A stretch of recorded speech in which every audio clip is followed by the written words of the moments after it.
Like many sportsmen and longtime bow hunters, a chance to try something new is an exciting proposition. And that's why BWP Pro staffer Wayne Enger decided last year to jump head first into the fastest growing shooting sport on the scene today. Yes, crossbows are fun, safe, simple to operate, and have proven themselves as extremely accurate and lethal for all types of hunting. Almost to our destination here in Oklahoma. So last year, with a brand new Excalibur crossbow in hand, Wayne set out for Oklahoma on a wild hog hunt. This is the first time I've done this from a sitting position, so we'll see how easy this is. Oh, just like a dream. This is really cool. There's a bunch of them there. A lot of mature ones. There's some different colors, different sizes. The one with the white stripe on it.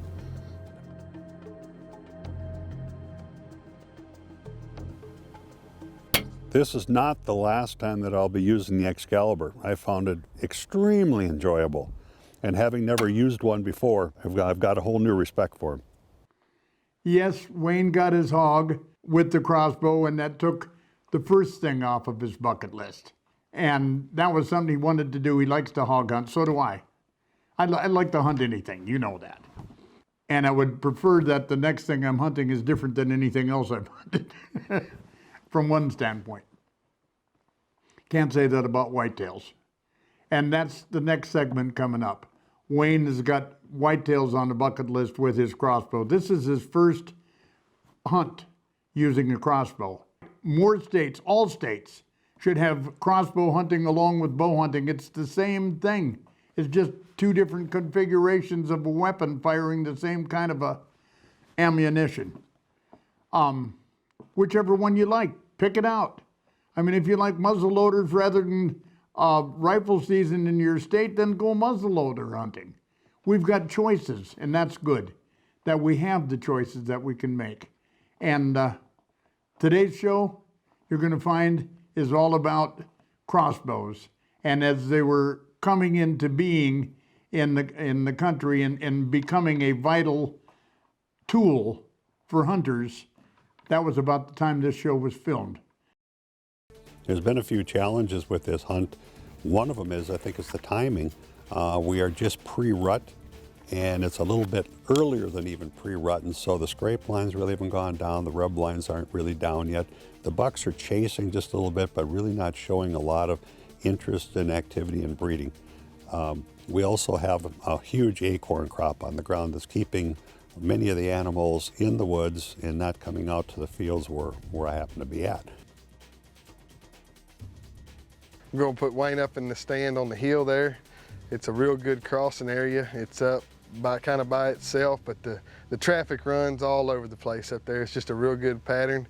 They got acorns at the bottom. They feed on water down there on the other side. It's just a real good crossing area in general, a good population of deer down there, so we're going to sit down there and see if we can't get something done. Okay, where do you think they're going to be coming from?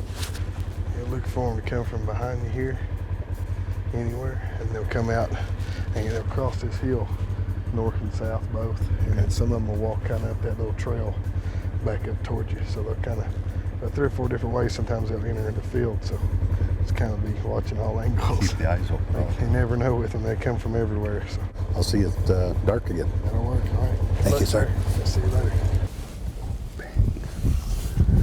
I think this is going to be good. Just absolutely love looking over this terrain. You can see so far, you should be able to see animals coming. I like this setup. Works good for a crossbow, would not work for a bow. Crossbow is perfect. Got up on top of a hill. There was just basically a travel corridor between water and a bedding area and a feeding area. So got set up there, and there was no activity. I was really surprised. The deer just didn't want to move. There was a few, finally towards dark, there was a few that walked off in the distance, and thought it was pretty much the end of the night. Well, we only got a few minutes left probably of hunting, and I haven't seen a whole lot. So, I mean, right now I kind of would take anything that comes in, but I haven't seen much of anything, so we're probably gonna, no, we're not gonna call it a wrap. There's two coming right now.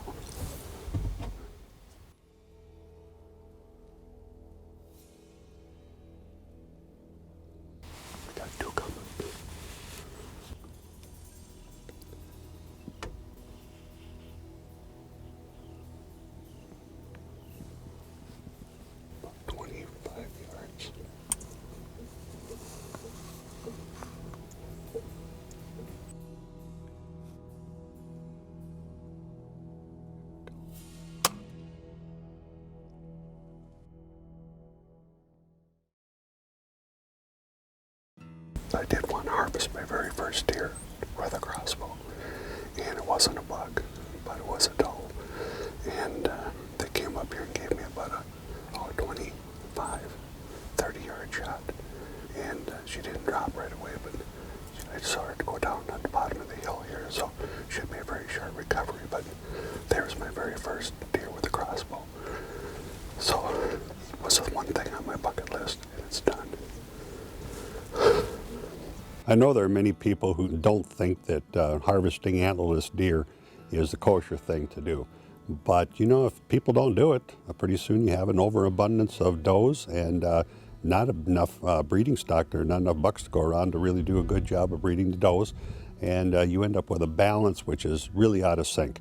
Helping us manage our does is a lot of, it's the biggest part of, you know, taking care of a place. So you got to do it too. Well, you know, this one was my very first crossbow kill, and it was on my bucket list to do this year. I had 4 species I wanted to get. This is number 3. I don't think I'll fulfill my whole dream, but that's why I picked up the crossbow. I wanted to try something. We don't get a chance to do it much in Minnesota. Yeah. So it was an opportunity to get out of state and try it. So you fulfilled one of my plans. I'm glad. Now we have a whole different world out there. I can hunt in Minnesota with a crossbow or with a bow. And all the states should do that. If this is archery season, that's another way to do archery. It's just that simple.